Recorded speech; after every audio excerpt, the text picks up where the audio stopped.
Welcome back to the GCN Racing News Show. Coming up this week, WorldTour racing resumes with two more thrilling editions of the Strade Bianche. We also look back at the Vuelta Burgos, the first two stages of the Route d'Occitanie, and we're also going to look at all the Strava KOMs that I lost to Wout van Aert due to very favourable weather conditions.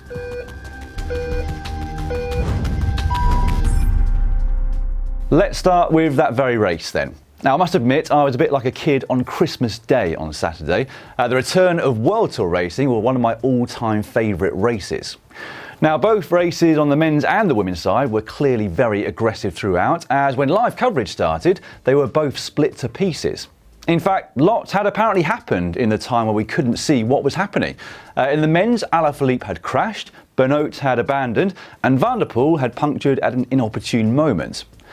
Last year's runner-up, Jakob Fuglsang of Astana, was the first of the big guns to make a big move. He attacked with almost 50 kilometres remaining and looked as though he was going to sail away with an epic win. However, it wasn't to be, and he clearly paid for that effort later on. The group that caught him contained Bettiol, Van Aert, Van Avermaet, Schachmann, and then the Italian champion Davide Formolo. Between them, there wasn't a lot in it. And it wasn't until Van Aert went with 13 kilometres remaining that a clear hierarchy formed. Behind him, Schachmann and Formolo had also detached themselves from the rest, but despite their best efforts, they were unable to catch the Belgian out front.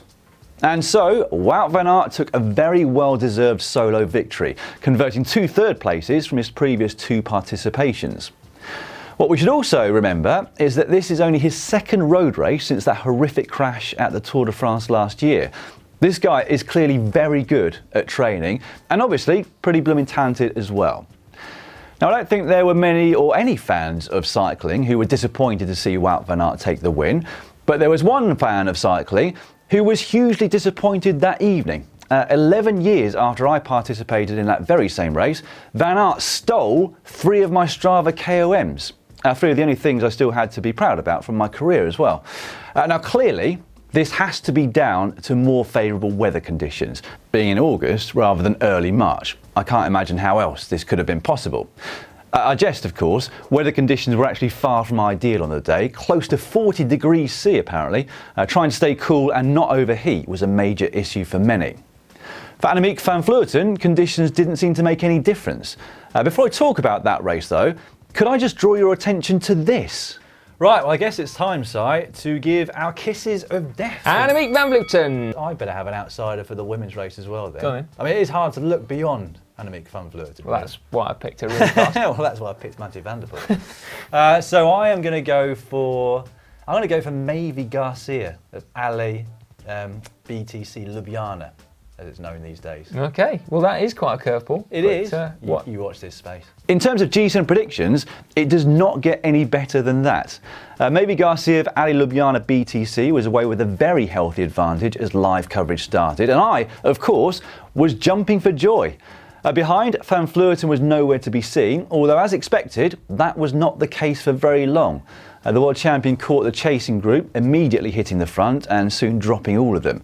She then made very short work of closing what was being shown as a 3-minute gap to Garcia, giving us 2 riders out front in the last 10 kilometres.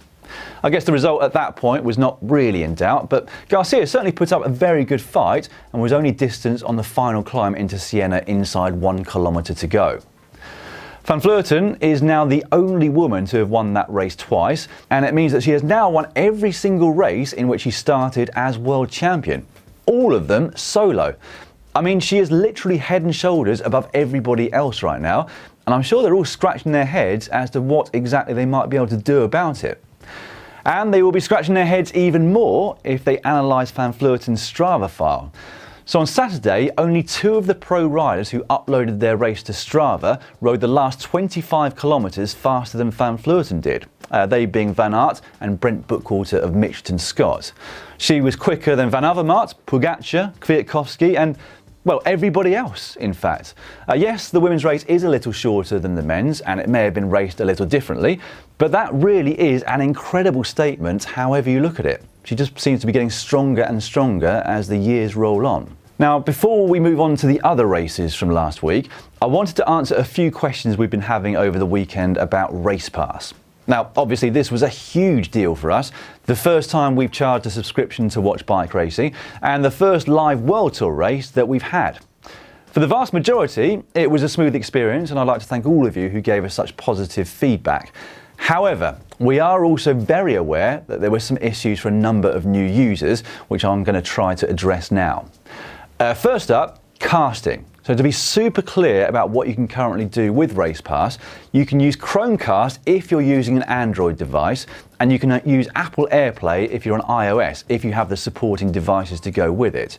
Now, we are working furiously on more options in this regard, the first of which will be a web player, and after that we'll have more casting options and compatibility coming in the coming months. Secondly, the app is currently smartphone specific, and so although you can run it on a tablet, there is not currently a tablet specific app. That again is something that we are working on.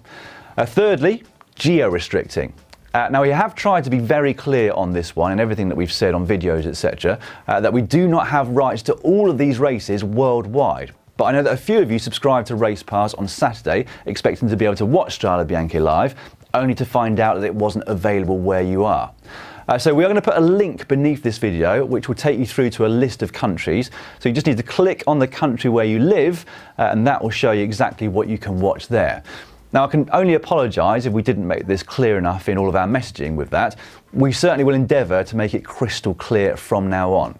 And I'd also like to reiterate that we are doing our very best to get rights to more races, particularly for those of you in North America. So watch this space. We really want to provide you with the best service out there for bike racing. Next up, coverage. Again, I think a few of you felt misled when we said we had full coverage of Strade Bianche men's and women's, and then only showed the last however many kilometres it was. However, we did show all of the coverage that was available to us, all that was filmed live. So we are only able to play out the images that we received from a host broadcaster, which in this case was RCS Sport. As soon as they started filming the race and sending it to us and everybody else around the world, we had it live for you in RacePass. And lastly, tech issues. Not my strong point, as you can well imagine. Anyway, again, for the majority of you, it ran smoothly, but there were some tech issues that we've been doing our very best to deal with over the weekend. Some of you had just downloaded, registered and subscribed to RacePass, and they were then being asked to pay again. Now, in most cases, this was resolved by uninstalling and re-downloading the app or logging out and then back in again. But if any of you are still experiencing login problems, we've also put a link in the description below which will take you through to a form. Once you've filled that out, our tech support team will be able to assist you. On top of that, we have had some issues in uploading highlights and post-race analysis, but that is up now, so you can see what Bradley Wiggins had to say about Saturday's Strade Bianche if you go to the Highlights Extra tab of the race poster. Speaking of which, you will find all of our races in the Race TV tab at the bottom of the app. Beneath each poster, you'll get a written preview, start list, eventually results and highlights after the race too, if they're available in your country, of course. But it is also worth noting that RacePass is just one part of the GCN app, and there are a whole host of other features on there as well. So I think, in summary, we know what we've got to work on. We're all working flat out on it right now, and we are more determined than ever to make RacePass the best place to watch bike racing. Okay, let's move on to the Route d'Occitanie now, which saw the likes of Chris Froome and Egan Bernal of Team Ineos pitting on a number for the first time since February. The first two stages both ended up in sprints. Brian Coquard of B&B Hotel Vital Concept gave the French something to cheer about by winning stage one. There he outpowered Elia Viviani of Team Cofidis to the line. But the following day, he was unable to come around Sonny Colbrelli of Bahrain McLaren, who took his first win of the 2020 season after what was a tough old day in the saddle with crosswinds wreaking havoc early on. Today is the first mountaintop finish, and it's going to be very interesting to see where the form of the Tour de France contenders is. Along with Froome and Bernal, we should also see Pinot, Bardet, Porte, Lopez, Barguil, Mollema and probably Sivakov right up there on today's stage two. There is actually no live production whatsoever of this particular race, but we will be getting highlights up just as soon as we can this evening. Meanwhile, the Vuelta at Burgos concluded at the weekend. The sprint stages there were won by Fernando Gaviria and Sam Bennett, although the latter was more of an 800-metre solo sprint than anything else. I'd absolutely love to see that power file. The story of the overall, once again though, was almost entirely about Remco Evenepoel of De Koning Quickstep. Now, I don't know why I still find it so staggering what he's able to do, given how many times he's already produced staggering performances, but that kid really is something else, isn't he? He won the mountaintop finish of Stage 3, beating the likes of George Bennett, Mikel Landa, Esteban Chavez, Simon Yates, Alejandro Valverde, and many more top climbing stars. With the stage win, he also took the leader's jersey off the shoulders of Felix Großschartner of Bora Hansgrohe. He'd won Stage 1. Now, the final showdown came on the 5th and final stage.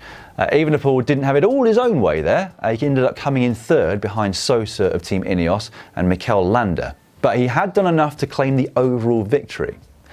And so, that makes it 3 stage races from 3 for the 20-year-old so far this year. Next up, he has got the Tour of Poland, which starts on Wednesday and which we have live on Race Pass. Now, in other racing-related news, RCS Sport have revealed a new Milano-San Remo route for this year's race, which is on Saturday. The distance is very similar to normal, 299 kilometres, but it heads more inland and cuts out the long coastal stretch between Genoa and the Cipressa, including the 3 Capi, which normally serve as the starter before the main course of the Cipressa and the Poggio as a dessert. Now, there is more climbing than there normally is. 2,395 metres instead of 1,638, according to VeloViewer. Now, that may not make a huge difference over a 300-kilometre race, but could it favour Philippe Gilbert?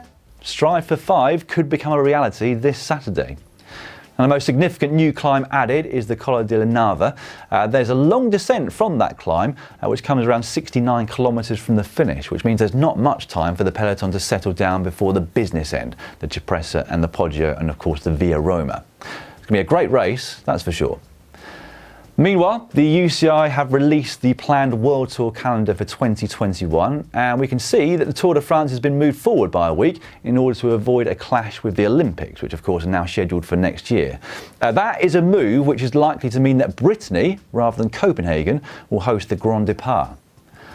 And finally, now that we're in August, the transfer rumour mill is in full flow. First up, AG2R, who have announced a new co-sponsor last week in the form of Citroën. They've apparently acquired the services of Greg van Avermaet, currently with CCC. Now, he could form a formidable duo along with Oliver Naesen in the Classics. But in the last 20 years, the only Classic of any description that team has won was Kuurne-Brussels-Kuurne by Jan Kuursepu all the way back in 2002. Leaving that team, apparently, are Pierre Latour, who is confirmed for Total Direct Energy, and their big leader, Romain Bardet, who is rumoured to be joining Team Sunweb. Meanwhile, David Dekker, who is one of the most successful riders in the early part of this season, has signed with Jumbo-Visma, who are also planning on creating a women's team for 2020, with Marianne Vos strongly touted as being the leader of it. Now, that would be fantastic news for the women's side of the sport, and it would mean that 8 men's World Tour teams would also have a women's team in 2021. Bora Hansgrohe have been busy making sure that they keep the talent they've already got. So last week they announced contract extensions of 2 years for Benedetti and Postelberger, and 4 years for Max Schachmann, who is one of the stars of the show at Strade Bianche on Saturday. Right, before we finish for today, just a quick heads up as to what we've got coming on Race Pass over the next week. Before I do, please make sure that you do check what is available where you are using the link in the description below.